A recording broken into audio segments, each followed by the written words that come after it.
ఎన్టీఆర్ భరోసా సామాజిక పింఛన్ల పంపిణీ కార్యక్రమం సందర్భంగా గుంతకల్ పట్టణంలోని శ్రీ గద్దరాల మారెమ్మ గుడిలో రుద్రాక్షల మహేష్ ఆధ్వర్యంలో ప్రత్యేక పూజలు నిర్వహించి అనంతరం 12వ వార్డులో ఎమ్మెల్యే గుమ్మనూరు జయరాం ఆదేశాల మేరకు తెలుగుదేశం పార్టీ నాయకులు రుద్రాక్షల మహేష్ ఆధ్వర్యంలో ఏర్పాటు చేసిన పింఛన్ పంపిణీ కార్యక్రమంలో సీఎం చంద్రబాబు నాయుడు ఫ్లెక్సీకి పాలాభిషేకం నిర్వహించి లబ్దిదారుల చేతుల మీదుగా కేక్ కటింగ్ నిర్వహించి పింఛన్ పంపిణీ కార్యక్రమాన్ని ప్రారంభించారు. ఏపీలో నూతన ప్రభుత్వం ఏర్పడ్డాక తొలిసారి పెన్షన్ 4,000తో పాటు ఏప్రిల్ నుంచి 3 నెలల పెంపు 3,000తో కలిపి మొత్తం 7,000 నగదును లబ్దిదారులకు అందజేశారు.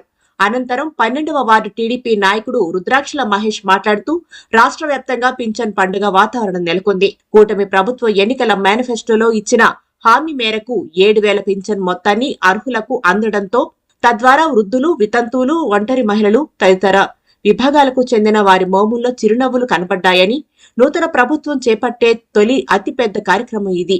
7,000 చొప్పున పింఛను అందజేయడం అనేది దేశ చరిత్రలోనే ఒక రికార్డు అని పేర్కొన్నారు.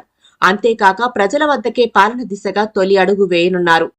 అలాగే మా ఎమ్మెల్యే అయినటువంటి గుమ్మనూరు జయరాం గారి ఆదేశాల మేరకు పింఛన్ పంపిణీ కార్యక్రమం నిన్ననే మాకు ఫోన్ చేసి చెప్పి ప్రతి ఒక్క కార్యక్రమము రేపు జరగబోయే కార్యక్రమానికి ఉదయమే లేచి ప్రతి ఒక్కరి ఇంటికి వెళ్ళి సచివాలయ సిబ్బందితో కలిసి మీరు కూడా ప్రతి ఒక్కరికి ఇంటింటికి వెళ్ళి గడప గడపకి వెళ్ళి పింఛన్ కార్యక్రమము జరపవలసిందిగా ఆదేశాలు చేసినారు. అందుకే ఈ పింఛన్ కార్యక్రమమే అట్లా ప్రజల జీవితాల్లో వెలుగు నింపేకి మన ఒకటి పెట్టడం 12వ వార్డులో చేపట్టినటువంటి మహారథ కార్యక్రమానికి ముఖ్య అతిథులుగా విచ్చేసినటువంటి పింఛన్ పంపిణీదారులు, అలాగే కార్యకర్తలు, తెలుగుదేశం కుటుంబ సభ్యులు అందరు కలిసి ఈరోజు 1వ తారీఖు పింఛన్ పండుగ పంపిణీ కార్యక్రమంలో ఈ సంకల్ప యాత్రకి విచ్చేసినటువంటి అందరికీ, వృద్ధులకి, వికలాంగులకి అందరికీ పెంచినందుకు